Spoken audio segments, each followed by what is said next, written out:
Assalamualaikum warahmatullahi wabarakatuh. Perkenalkan, nama saya Ria Lismana dengan NIM 8603533608 dari Universitas Terbuka Muara II dari Prodi PGSD.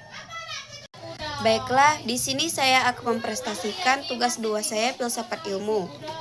Peran filsafat ilmu dalam memperkuat ilmu pendidikan.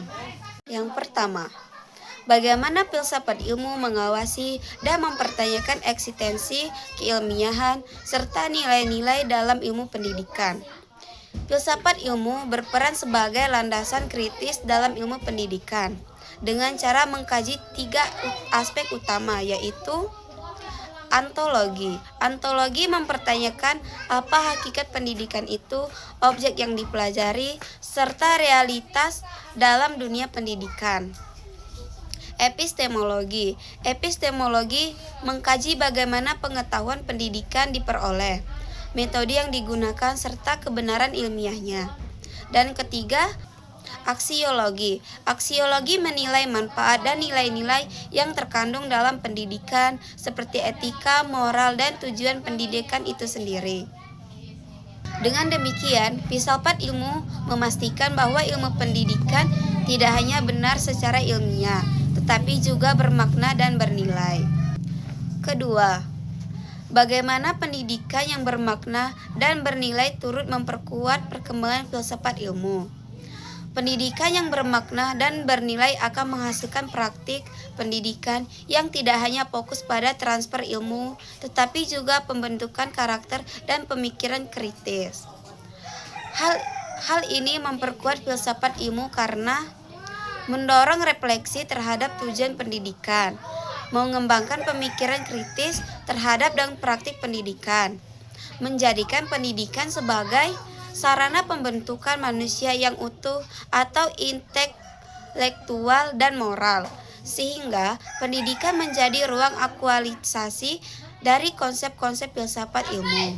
Ketiga, mengapa filsafat ilmu disebut sebagai pisau analisis atau ontologi, epistemologi, aksiologi dalam membedah persoalan pendidikan.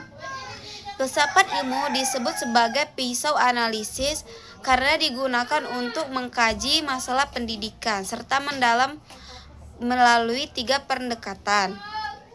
Pertama, ontologi. Ontologi menganalisis hakikat masalah, atau misalnya apa itu belajar. Epistemologi.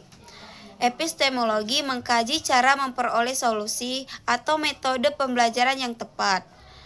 Aksiologi menilai dampak dan nilai dari solusi tersebut atau apakah manfaat dan etis.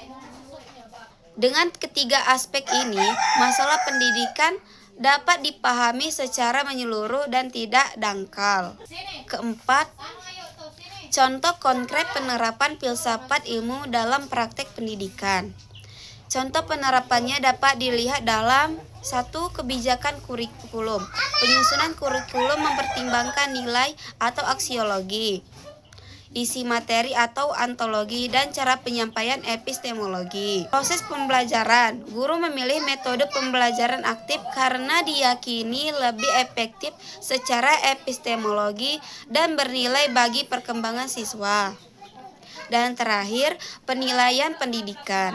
Evaluasi tidak hanya mengukur kognitif, tetapi juga sikap dan keterampilan sebagai bagian dari nilai pendidikan.